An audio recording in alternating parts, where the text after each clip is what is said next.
Today's episode is sponsored by Wizards of the Coast. You know how they say nothing's new? That everything has already been done before? Well, today, right now, in the opening seconds of this video, all of us are going to create something that's never been seen before in the history of the universe. No joke, not clickbait in the slightest. In order to do this trick, you're gonna need a regular deck of 52 playing cards. Easy. Pause this video now, run out, go grab them. I'll be right here. You didn't even pause the video and I was just standing there silently. Here you go. You got it? Great, awesome. Now, all you need to do, start shuffling. Start shuffling those cards as I talk to you. Really randomize the order of those cards. You'll notice that I'm really bad at shuffling cards here. They're flipping all over the place. This is about as good as I can get. I'll show off how good I am at the old like dual bridge shuffle here. Okay, that was good. But this, I can't do it. Hopefully yours was a little bit better than mine. So to continue this trick, we don't have to, you're done. In your hands right now, you have something the universe has never seen before. No, not just a deck of cards, but a sequence of cards that is entirely unique. One that, in all probability, has never before existed on the face of planet Earth. It's pretty amazing, right? Right? You find that pretty amazing, don't you? Oh, are you not impressed by just shuffling a few cards? Well, excuse me for trying to get you to create something entirely original. Don't see many other YouTube channels get you to do that. Cut to the intro.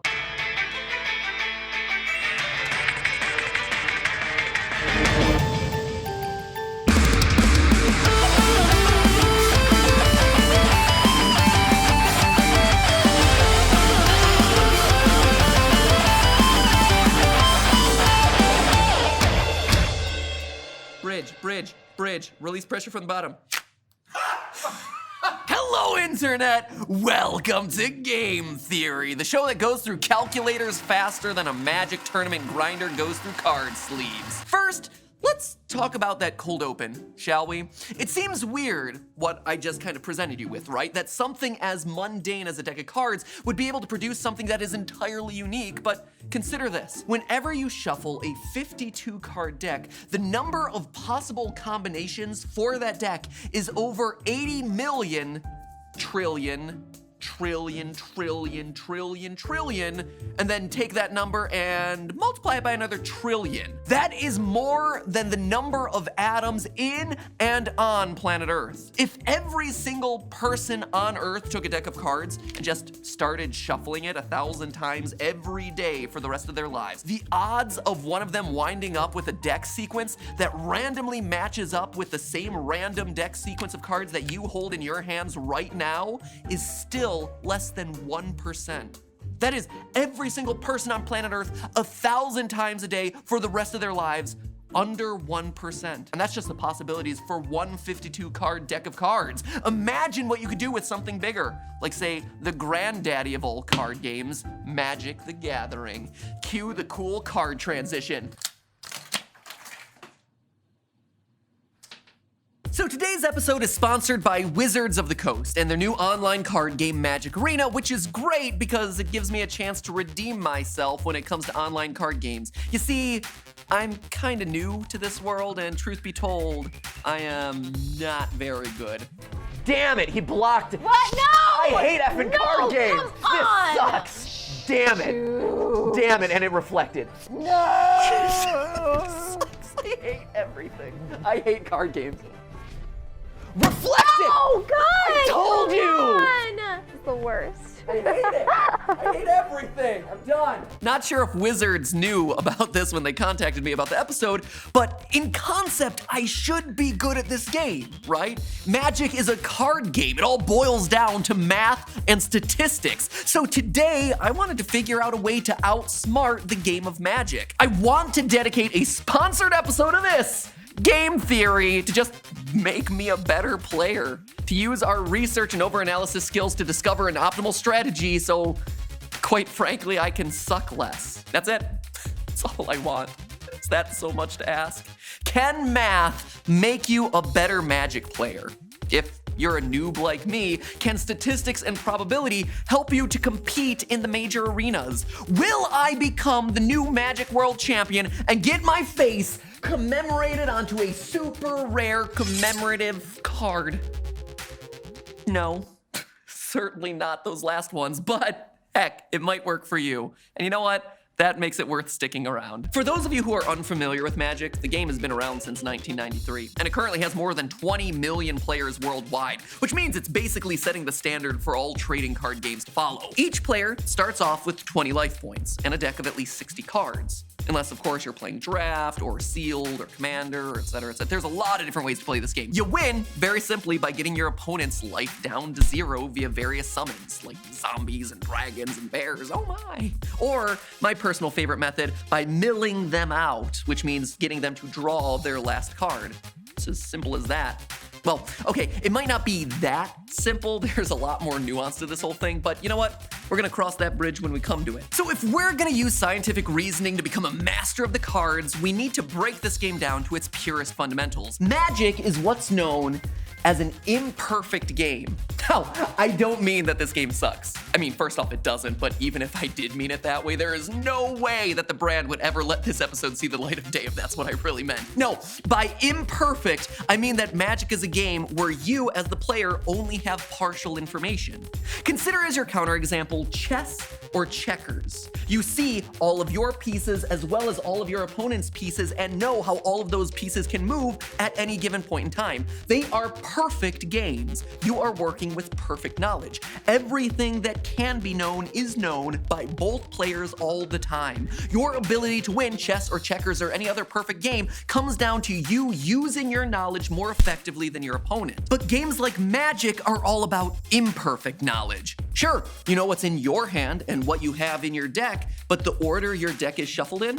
No clue. What your opponent has in his hand or in his deck?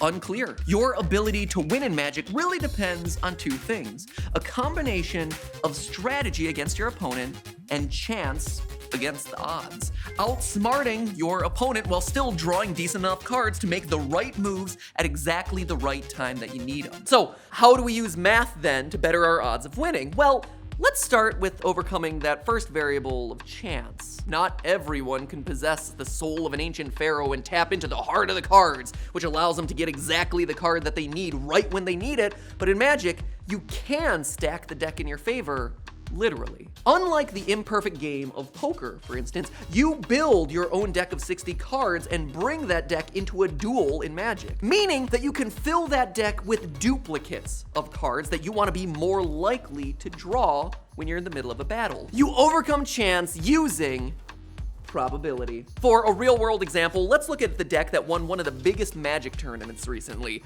Mythic Championship 3 in Las Vegas, where nearly $1 million of prize money was up for grabs.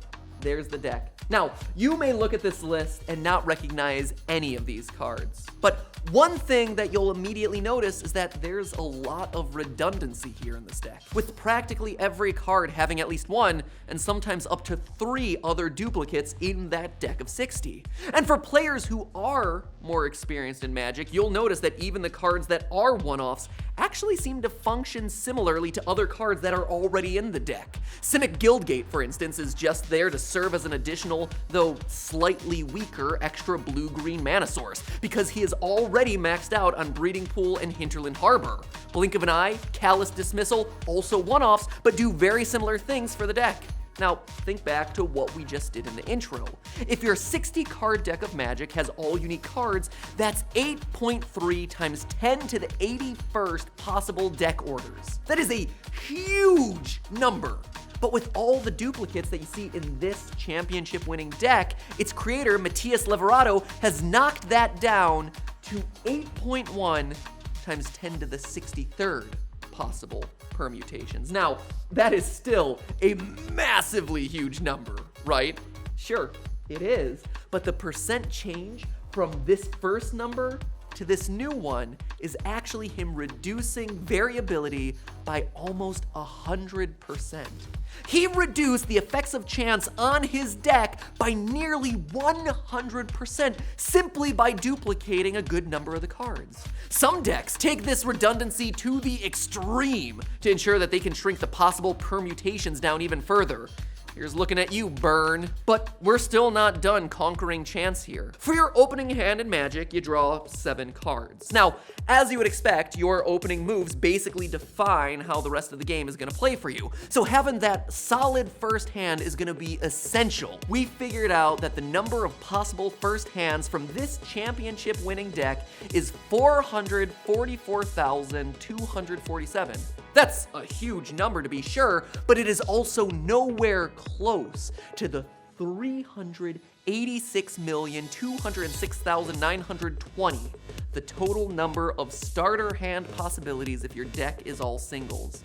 You've taken this amount of chance and you've reduced it down to 0.1% of its original size. You've controlled as best as you reasonably can for one of the game's most difficult elements, chance. So, through the hidden powers of probability, you've started to rein in the randomness inherent in these cards, which means it's time to look at the other half of this game, the strategy element, outplaying the other player. The game outside of the game, the metagame. Now, this is nothing new, right? It's basic Magic to know that you have your 3 main playstyles, your fast aggressive decks, your slower control the game style decks, and mid-range, and that certain builds have a higher likelihood of beating other builds. The meta math here boils down to you taking your deck, say a blue control, figuring out the chances that it has of defeating another type of deck, like a red aggro deck, and then multiplying it by the odds of you facing that deck type. Rinse and repeat for all deck types to learn your overall win probability, statistically guaranteeing you the highest levels of success. That's the meta, and it's been a huge part of this game for decades, and as such is super well documented by people far more qualified than me. It's always changing, yes, even in stale formats, and even varies by location. Your small F&M store probably has a different meta than the GP that's being hosted a few cities over. But you know what? I'm more interested in going one step further. Because for all the math and probability that's inherent in this game, there's something that we haven't talked about yet. Not just playing the game, but playing the player. The metagame. In any imperfect game, knowledge is power, and so I don't know about you, but I'm gonna opt to have as much knowledge as humanly possible. Having more knowledge about what your opponent has in their hand is ultimately gonna get you the edge that you need to win. Should you play that game-changing bomb, or does your opponent have something in their hand that's likely to nullify it? It's decisions like that that ultimately determine the winner. But how do you get that sort of information? I mean, sure, there's cards that you can use that'll allow you to directly look at your opponent's hand, or heck, even their entire deck, but maybe you don't want to waste resources on those sorts of cards. So instead, why don't you go directly to the source, the player themselves? It's not about math, it's about man. Or woman, or heck, even machine.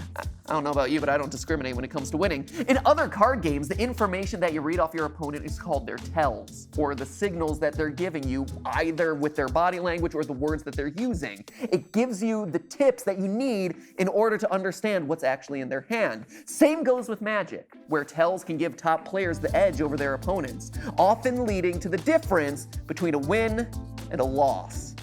I know how this one's gonna play out. Now, some tells are gonna be specific to Magic and some aren't, right? The most common tells across any imperfect game have to do with the level of tension that you're holding in your body. When you're up against the ropes, or you've got a hand with nothing in it, well, that's gonna be a tense situation, right? Stressed out players tend to hold their cards slightly higher because their muscles are involuntarily clenching under the pressure, meaning that their arms are gonna be closer to them, their shoulders are gonna be higher, and when they're touching their cards, they're involuntarily gripping them harder and closer than usual. It's a defense mechanism. They're trying to protect themselves by balling up. Chris here, for instance, is a nervous wreck. I mean, look at this guy. Jeez, loosen up. Don't become a poker player, buddy. And proof and concept, let me borrow your cards here. What's he got in his hand? Literally nothing. Nothing. He knows that Amy's got him on the ropes. Here you go. Thanks. No problem. Just trying to save you time. wrap this one up and get back to work, shall we? The face is obviously another big tell. Players who can't figure out their next move or are just unsure about it tend to continually check their cards as they look for an answer that quite simply isn't there. Whereas if someone isn't going back to their cards as often, they're confident in their next moves, and so playing defensively is likely going to help you win the day. Players' lips also tend to be pressed together instead of relaxed when they're down on their luck. And if you ask them a question, they're less likely to be able to answer in one fluid sentence because they feel distracted. As humans who've evolved with survival instincts, we also tend to protect ourselves when we're feeling vulnerable. So players without a strategy or just a bad hand are more likely to touch their wrists, touch their neck, touch their face because they're involuntarily trying to protect themselves. Also, be on the lookout for nervous energy coming through leg movements as well. On the other hand, players with strong cards are often excited to execute their strategy, raising their blood pressure and making them flush. Like, they will actually turn a little bit red. Players, meanwhile, who feel like they're at an advantage, also tend to lean forward in their seat as they're excited to get to their next round.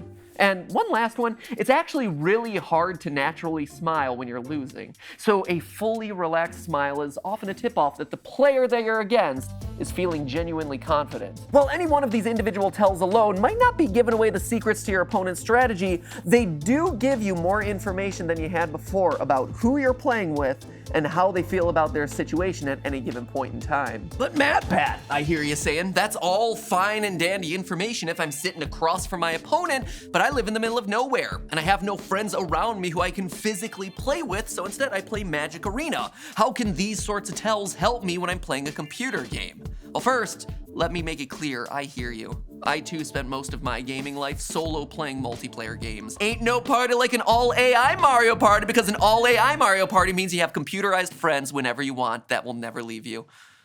But to answer your question, those tells can't really do much for you. These tells aren't going to be helpful if you're not physically seeing your opponent, but lucky for us, they aren't the only tells that you can look out for. A lot of decisions go into playing a single hand of Magic, and if you're paying attention, you can actually start to see how your opponent reacts in certain situations, which ends up giving you a lot more free information. First and foremost, pay attention to the speed at which your opponent plays. If your opponent is just speeding through their turn, playing drop after drop, but then suddenly pauses for a long time on their turn before playing nothing, it seems like a good chance that they might be holding something in their hand for your next turn. Typically, if people have multiple options, they're gonna take a little bit longer to figure out what their optimal strategy is. Secondly, pay attention to the lands that they're tapping, or actively not tapping. If your opponent consistently leaves the same 3 lands untapped, 1 island and 2 randoms, they're probably telegraphing a certain card, or just bluffing about it. But either way, it's something to take note of. And speaking of lands, veterans will often hold lands in their hand if they're not needed as a resource on the battlefield. This is to conceal how many options they actually have available to them. If a player only has 2 cards in their hand, they're less likely to have answers to your cards than if they're sitting there with a full grip of, say, 6 or 7 cards. Third, has your opponent passed turn after turn and only interacted with your plays once or twice? Are they not committing anything specific to the battlefield? Sure, they might not have a way of dealing with your plays, or they could be preparing to wrath your board clean on the following turn, basically wiping everything on the board out. If you suspect this to be the case, don't overcommit on the board. Try to play just enough creatures to keep the pressure on, but don't play so much that you'd be afraid to lose it in one devastating attack. Now, there are definitely plenty of other things to watch out for, including how your opponent blocks, power levels of cards that they're using, even how they're using their own life total as a resource. But we're running long in this episode, and I'm itching to hop into another match to prove to Jason that he can't always win. Like, randomness at the very least has to wind up on my side at some point, right? So instead, let me leave you with this. In a game of infinite matches, countless permutations of opening hands and a little bit of randomness thrown in, any edge that you can give yourself is going to be important. Sure, this starts with the math of deck building, but it doesn't end there. This is a game of resources, and information is just another resource. So always make sure that you have more than your opponent. But hey, that's just a theory. A game theory. Thanks for watching. And hey, if all this talk about Magic has piqued your interest in the game, you can download Magic Arena free on PC today to try it for yourself. Seriously, please play this game and then get good enough to beat Jason. I mean, Jason is already pretty cocky in his day-to-day life, but he's been unbeatable around the office, and he's been lording his magic skills over us for like the month that we've been working on this episode, all right? So please, someone beat him. Link is down in the description below. Oh, come on. Let me last at least 5 minutes in this game. Jason, did you just beat Chris? Yeah. I mean, that's no victory. What?